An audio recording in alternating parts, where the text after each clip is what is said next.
One, two, one, two. All right, let's roll. Welcome. You're listening to the Saddle Up Podcast, where we discuss everything related to UTRGV athletics, past or present. We'll catch up with old teammates, friends, and take you down memory lane with exclusive interviews. This is the Saddle Up Podcast, the voice of your covered walkway streets. So dope. This is gonna be awesome. Stay tuned for new episodes every week. From Bronx Village to the Fieldhouse, we'll cover it all. Hell yeah, dude. Carpe diem. So saddle up and let's go. Let's go. Saddle up, partner. What's up, good people? We don't know where you're at, but we know exactly why you're here. Welcome to another episode of Saddle Up Podcast. G, what's going on, my man? How you doing today? Hey, it's another beautiful Friday, man, and we're excited to have this guest on. You know, he is, man, you know what? I'm going to let him introduce himself because he has a lot of nicknames for himself. Yeah, like because he wants to. Like, so,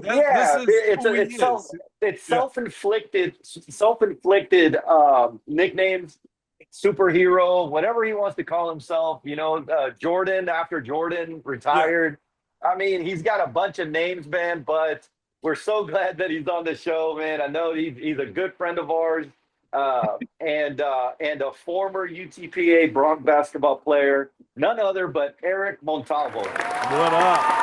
What's going on, guys? That's it. That's show, my name. Eric. There's no other nicknames. Hey, so I want to put this story to rest because there's a rumor out there that says that when you were playing. We're getting straight to the juice. Yeah, man. when you were playing, Eric, no fun. Wow. The rumor was when you were playing that you asked Tony Farina if you could introduce yourself on the PA. Like we were like, and now guard number. What number did you wear? Number 2. Number 2. Was that it? Yeah. Well, yeah, it's right. It's right behind him, Matt. If you look. Oh, there it is. Number 2. Right there it goes. Number 2. Now Eric Montalvo, and then you would just walk from the microphone and then walk onto the court. Is that rumor true? Did you really ask to do that? True or false, bro? True or false? It was true, but it never happened. Just we wanted to spice it up. That's it. See, that's why I said, that's why I said you might want to introduce yourself here. Look, man, it's good to have confidence. You have to. You had to back then. You have to now. Yeah. And speaking of back then, the rumors are true. Not everything Tony Farina says is a lie. That's a good thing, Yeah. But man, Eric, man, we've known you for a long time. But just like people that we bring on the show, we always learn something new about everybody, bro. It's crazy. It's crazy how we learn something new. We ask a question and we're like, what? Really? I didn't know that. Tell us. Tell us where you grew up. Like, tell us how Eric got to Pan Am. Yeah, man. Dude, bro. Like, obviously, I went to La Joya High School. I grew up in Palmview. Now, obviously, there's 3 high schools, but back then we had 1 high school, and I grew up in Palmview. And I always rep South La Joma. I tell people, you're from La Joma, you're gonna make it anywhere. So even now, I tell my kids, man, you don't know nothing about anything. You gotta go to South La Joma. And it was rough growing up there, just trying to get out of there. We joke about that, but that's pretty much where I grew up at. I was raised there, and just La Jolla's. I have a lot of pride in that. Yeah. So, dude, course, you definitely do, man. And do you ever take you have 2 girls, correct? And a wonderful wife. By the way, she's a lot better athlete than you are. So if your girls are athletes, I know where they get it from. Right? Shout out to Brittany. And I tell her that all the time because they give me a hard. There's other people that give me a hard time about that too, but I always turn it back around on them. I'm like, well, if they don't end up being where I expect them to be, you can't blame me then. That's right. Do you ever take them to La Jolla, man, to make them see that, hey, this is not, this is not the way that I grew up. This is reality, man. Let me go show you the roots, right? My mom still lives there, the same house, so we go there and. We have a basketball court back there. We don't have it no more. My brother took it down. I said, look, this is where I play.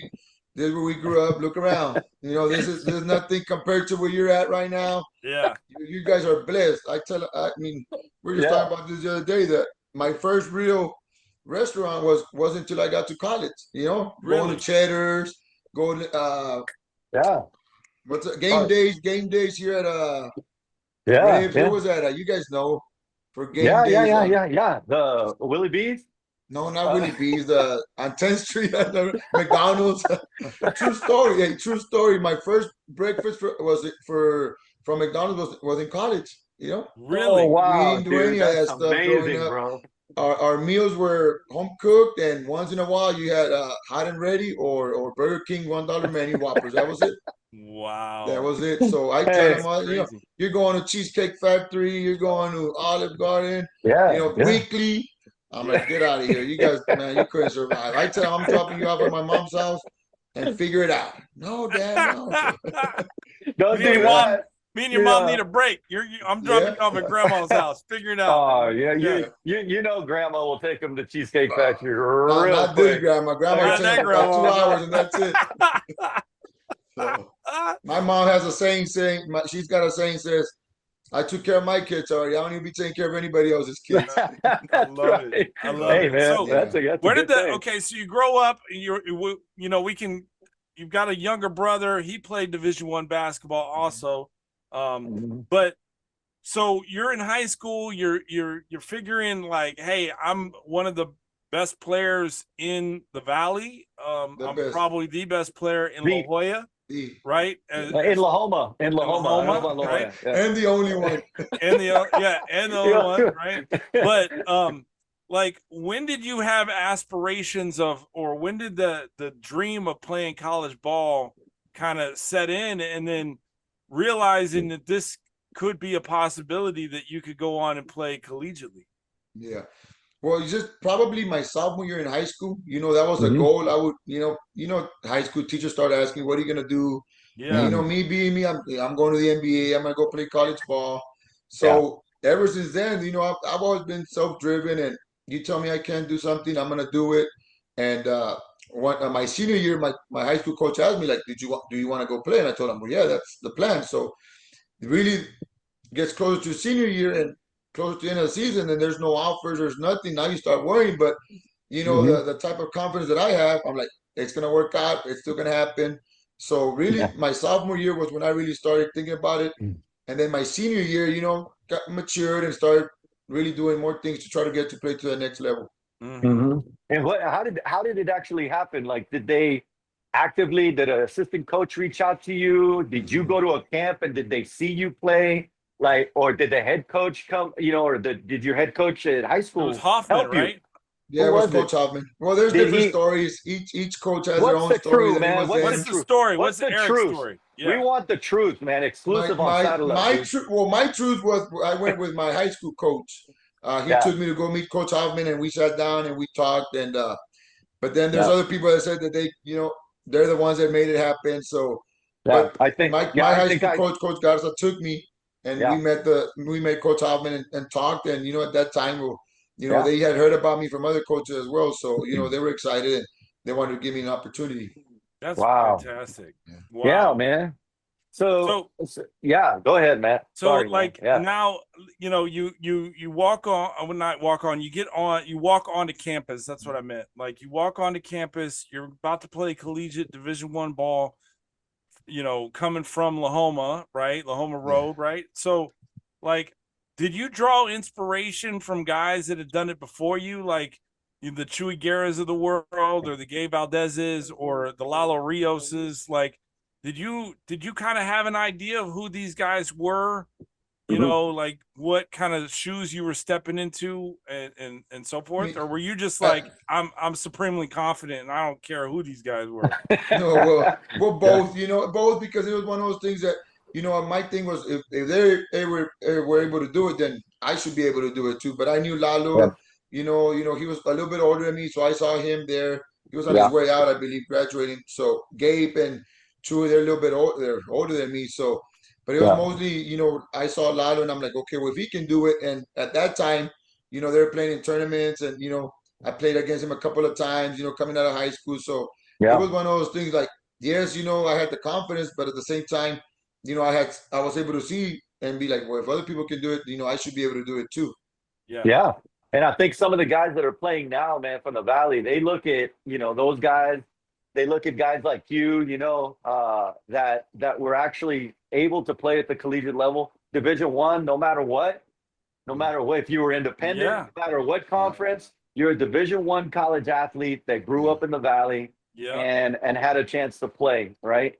Man, what would be, speaking of getting onto the team, what was your first experience, man, when you started, you came from that high school level and then now you're balling, right? You're hooping, you start playing during that off season. What was your first idea? Come to Jesus moment where it's like, whoa, dude, these guys can freaking hoop, man.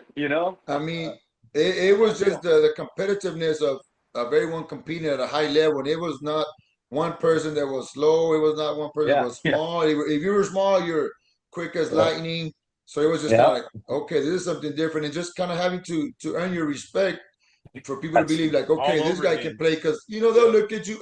And I tell people this, you go to college and you might meet GA, how's it going, so-and-so, but at the end of the day, everyone's competing to be the starter or be that 6th, 7th, 8th man.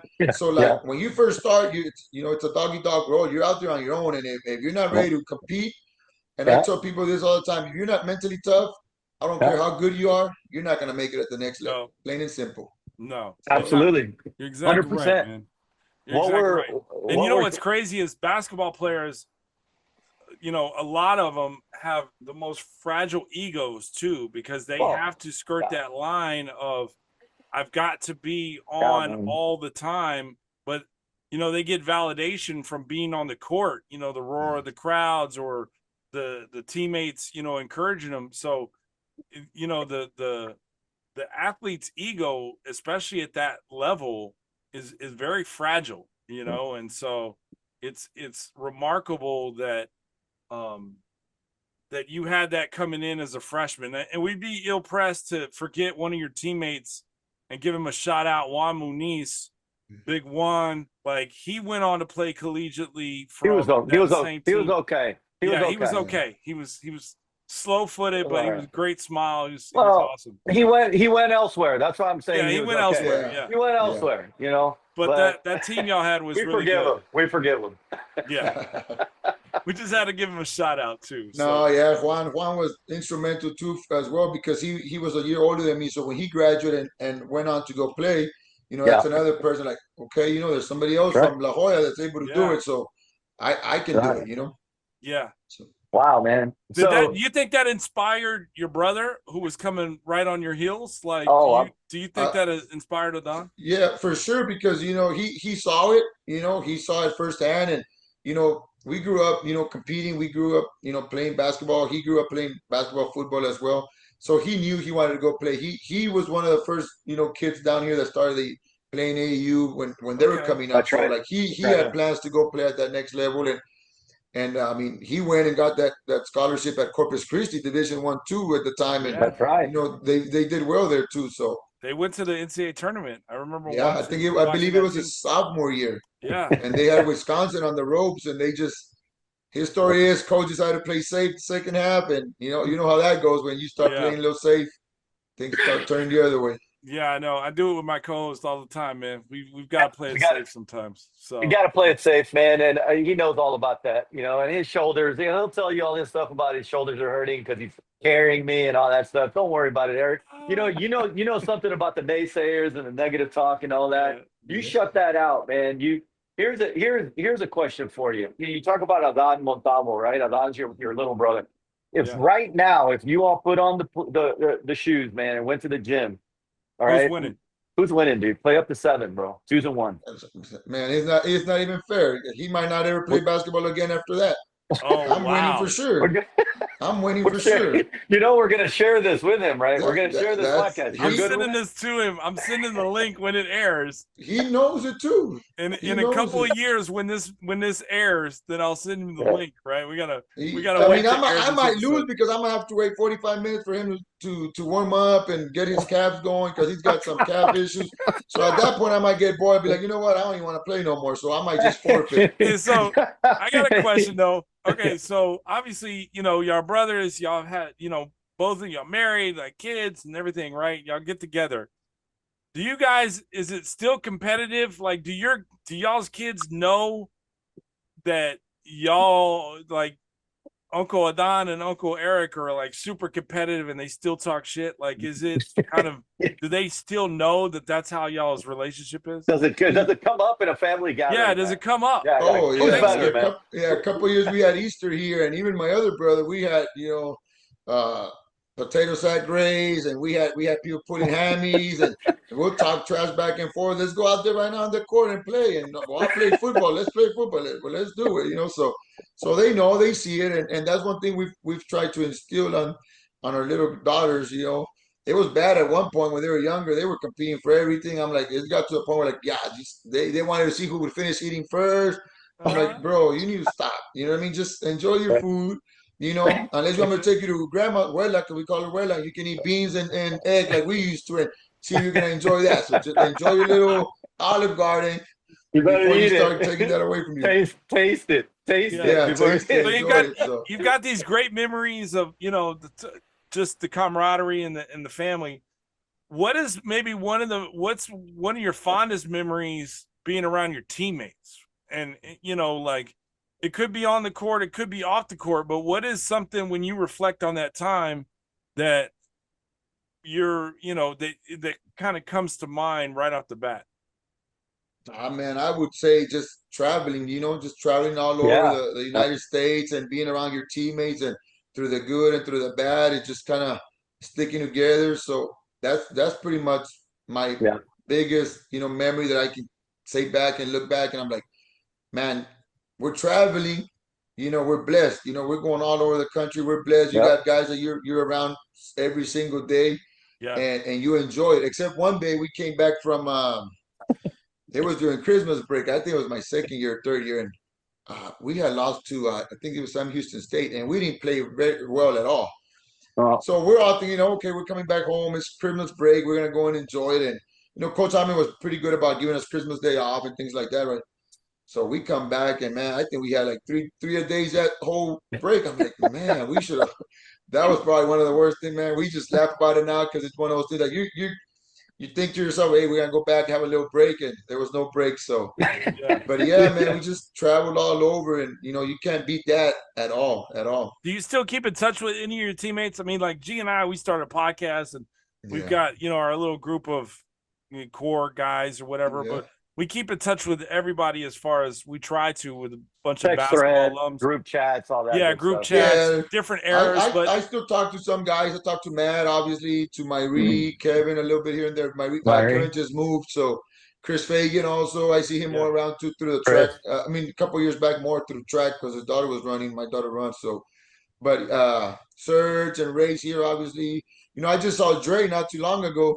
I saw him at a track meet. His son's running also, and so he's just kind of picking my brain about the whole track circuit because I don't really do the AAU, so I was trying to figure that out. But yeah, I mean, we still talk and just kind of. I mean, it's one of those that you might go 3-4 months without talking, and you're gonna run into him, and you're gonna sit there and talk for an hour and a half. So never skip never skip a beat. Never skips a beat. Yeah. Like it's a brotherhood, and people that don't like.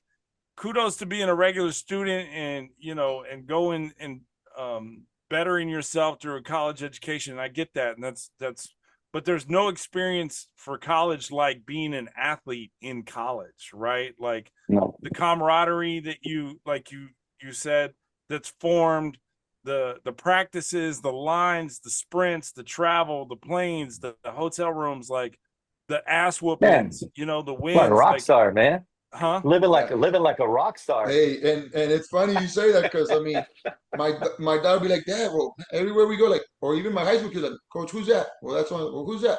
Everybody knows you. I'm like, well, I tell you guys don't listen. I tell them, but I have a story real quick on being a college athlete. That's all the time we got today, guys. We appreciate you coming on. No, I'm messing with you, Eric. Tell your story. Go ahead. No, real quick. It was we're good. I was in school, and we're at the Bronx Village and 2206. Me and Matt, we always, rep that 2206. You talk about it.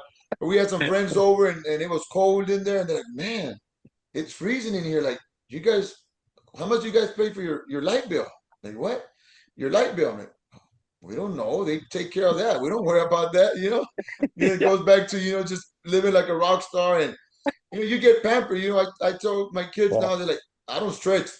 I don't stretch at all when I kind of go out and play ball right now or try to. I'm like, I just too old, but I'm like, I didn't ever have to stretch because they would stretch us. We had the student trainers, they were stretching us. And so like now for me to stretch, I'm like, man, I don't feel like stretching. I don't want to do all that, So things like that, little things like that you take for granted. Oh yeah. Hey, no, man. Eric texted me. He's like, hey, do we need a prep for this podcast? I said, dude, do you still stretch before a game? He's like, nah, I still don't. And I was like, well, then we don't need to prepare, man. We don't need It's natural, baby. It's natural. Hey, that's a professional.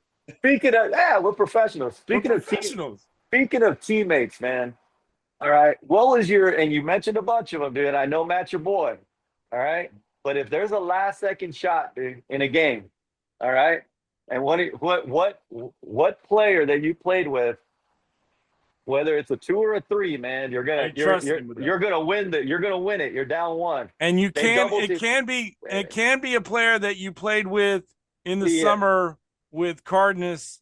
Yeah, but by the name of Garza or Palmquist, those guys can be in the equation because we did play together during the summer. Yeah. So, but what player, dude, down 1?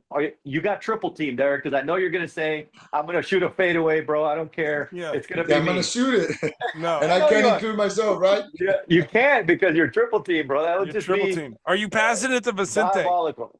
Oh shit! Hell no. Okay. No, man, that's a tough one. But right off the bat, also, I would say, I played with Myri 2 years, and that's one guy that I said, man, I'm like, Myri was just at a whole different level, man. He was leading the nation D1, obviously, in scoring there when we were there, and man, that's just another. And he made it look so easy, easy, man. I'm like, what? Because when my first year there, like I took pride in guarding him because I was like, I want to get better. And I'm not lying. When I'm telling you I was contesting every shot on time, on point, and they were just, hitting nothing but bottom of the net. I'm like, man, this and I told people like, you gotta work for that. Another one would be Sergio Sanchez too. He's another guy that Third Sanchez, man. He's gonna light you up, you don't know if he's gonna shoot it, if he's gonna get you with a hezzy and get you with a floater or a pull up. So, and Kevin too, man. I tell people a lot of this when Kevin first came down.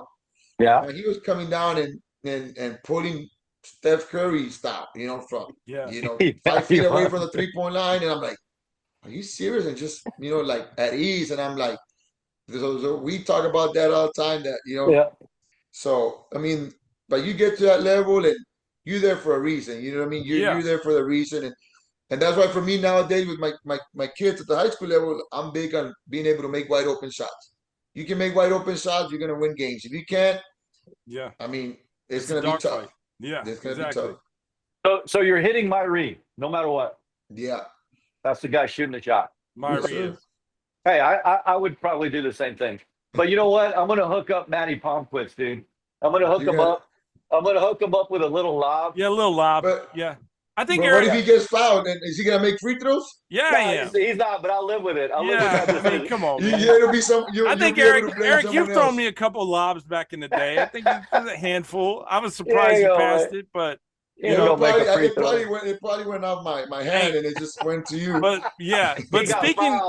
speaking of assists, we got 5 minutes left. But speaking of assists, for coming on the show, we are going to give you a free T-shirt from Vaquero Outfitters. Shout out to Ben Gonzalez over at Vaquero Outfitters.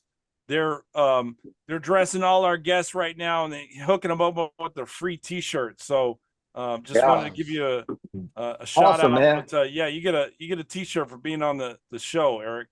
Yeah, I appreciate that. Now I can have a college shirt for school on Wednesdays when we're allowed to wear college shirts. That's right. Hey, speaking of, how do you like what you're seeing with how the university is growing with football starting up here in a month? I mean, from an alumni standpoint, are you like is like the excitement, and you kind of feel it in the valley.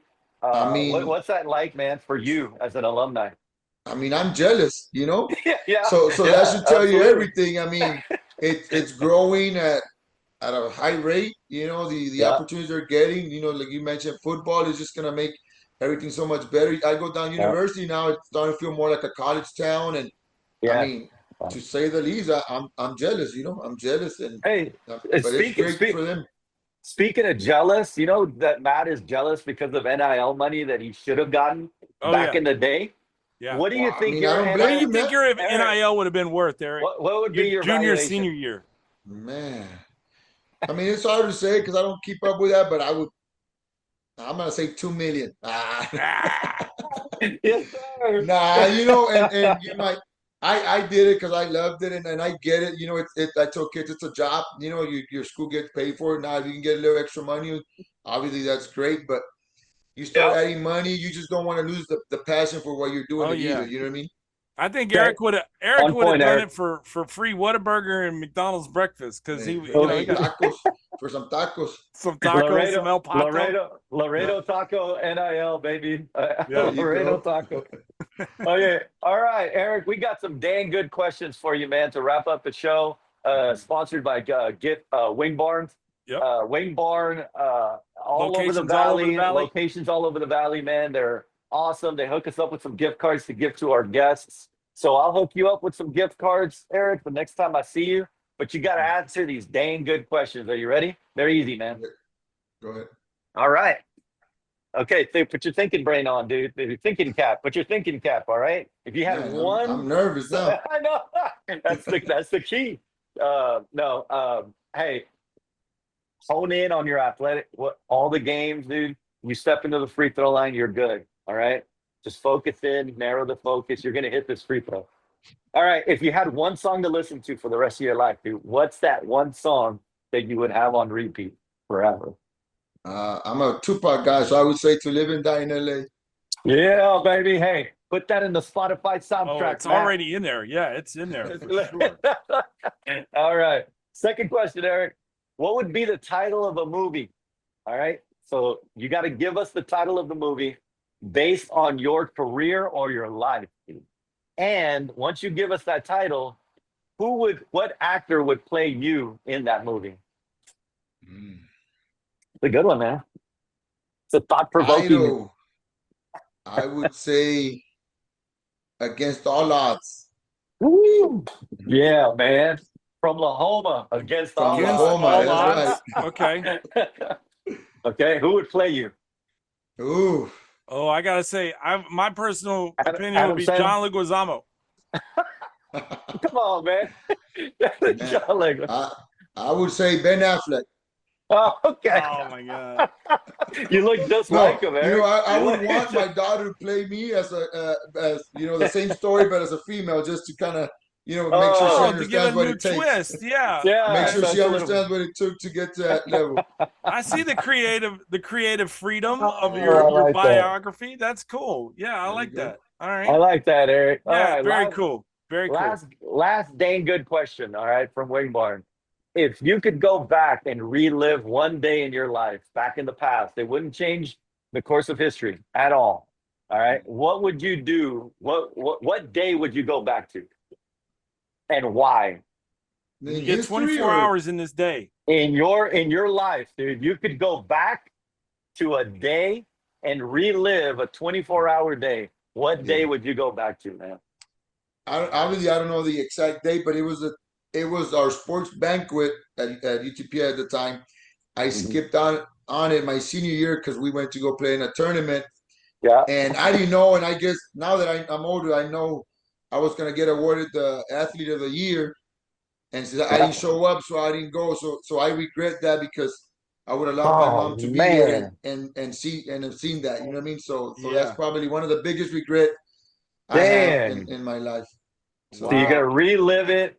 You're gonna redo it. You gave me goosebumps, bro. That was awesome. deep, Eric. I honestly didn't think that you were going to be so thought provoking in this interview. Like I was like, I was setting myself up for the Eric that I know, and I was like, oh, okay, cool. Hey, man. You know, Eric took us through a roller coaster of emotions, man. He Up and did. down, baby. You did a Up great and job, down. Eric. You gotta Eric. remember, I have a counseling degree background That's too. right. So That's right. That's right. I could tell. This has been a life-changing podcast for me. I know the people that are going to listen to are going to get to learn more about Eric. Agreed. And Eric, before we go, man, what do you do on with the basketball? I know you have I know you're a head coach at La Jolla, correct? But you also don't you train like an kids academy, right? in the community and yeah, I'm doing. I have a little academy. You know, it's mostly girls. My daughters are in it, so Yeah. I have some boys also. You know, nothing huge, just because yeah. time constraints for me. It's kind of hard, but you know, we just came back from Dallas with the girls, and the next step now is to kind of take it serious and start practicing, really practicing twice a week. So Yeah. hopefully we can start doing that. You know, here in the next. Actually, we're supposed to meet on Saturday about that. What's the academy called, Eric? NBA, baby. Montalvo Hey, Basketball Academy. Okay. Giving back to the community, man. You're giving to the community by being on this show. You're giving back to your friends, man. Here in Saddle Up, we really appreciate your time. Matt, you want to wrap it up? Yeah, I just want to say, Eric, it's been a pleasure knowing you and getting to know you all these years and playing with you in various tournaments. I know you played after G and I did, but we got to play, you know, during the summers with Cardenas Motors. But you've always inspired me, and you've always, I mean, it wasn't always easy playing with you just because you're a ball hog, but it was always great to hang out with you on the court and just be around you, and you're just such a great human being. And so I just want to say thank you for being you, and thank you for supporting the show and supporting UTRGV and Pan Am basketball. Like it really means a lot to me and to G. I appreciate that, and I appreciate what you guys are doing, because you know it's important. You know, just to keep growing that community of UTRGV, the alumni and the recent players at all different sports. You know, you want to get that feel that other universities have. So I really appreciate you guys doing that. That's it, man. Well, we appreciate your help and giving back. And Eric, man, say hi to the family. Keep on those girls, man. And you know what? I live here in the valley, and you've never invited me to Abuelitas, dude. So you know what? I need an invite. I love beans and huevitos con frijoles. Just please, dude. All right. I'll pay for it. You live in Brownsville. That's not the valley. Stop it. No, baby. B-Town. All the way from La Homa to Brownsville, man. Saddle up, baby. All right. Till next week, guys. Peace up.